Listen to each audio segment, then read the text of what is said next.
I was just elbows deep in the bread pan that time when I get this phone call. You never guess who called me. Margaret. I dare say I didn't give her a piece of me mind, I tell you. I told her, Margaret, you can't be taking out for days to not your stag at and not be letting anybody know where you're at. I said, I was just about to offer a reward if anybody seen you. Well, it don't matter anyways, because I told her, I said, if I had to give a reward, you'd be paying me back when I see you again. Well, I'm telling you, after I give her a piece of me mind, she told me what went down and the reason why she never made it home that night. So apparently, the bus man went to drop her off that night. She gets a phone call when she was on the bus. You're never going to believe this one who she got the phone call from.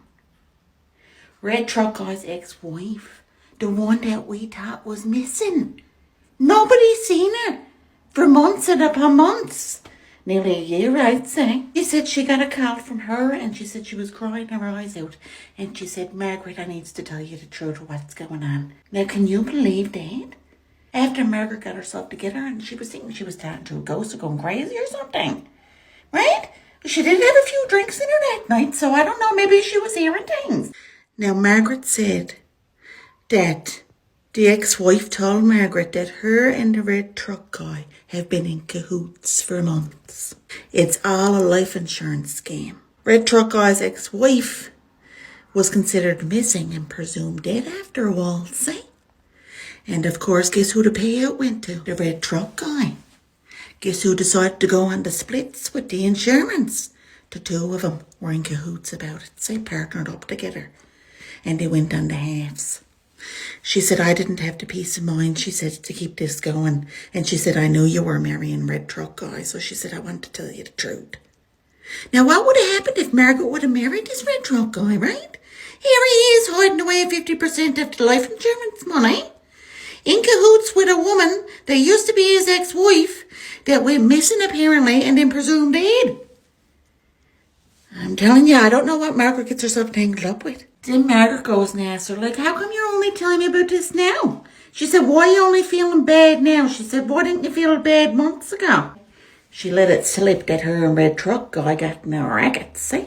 Because Red Truck Guy said, I'm keeping this money all for myself. And Mrs. is like, well, I'm going to rat you out. And then he said, well, you can't be ratting me out, he said, because you'll be charged with fraud because here you were pretending to be dead. And I said, well, Margaret, you didn't have to disappear for a few days yourself. You couldn't just come over here and see me. I said, at least somebody knew where you were at.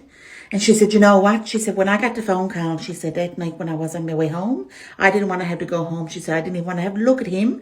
She said, because if I looked at him, she said, he would have been out in the backyard buried.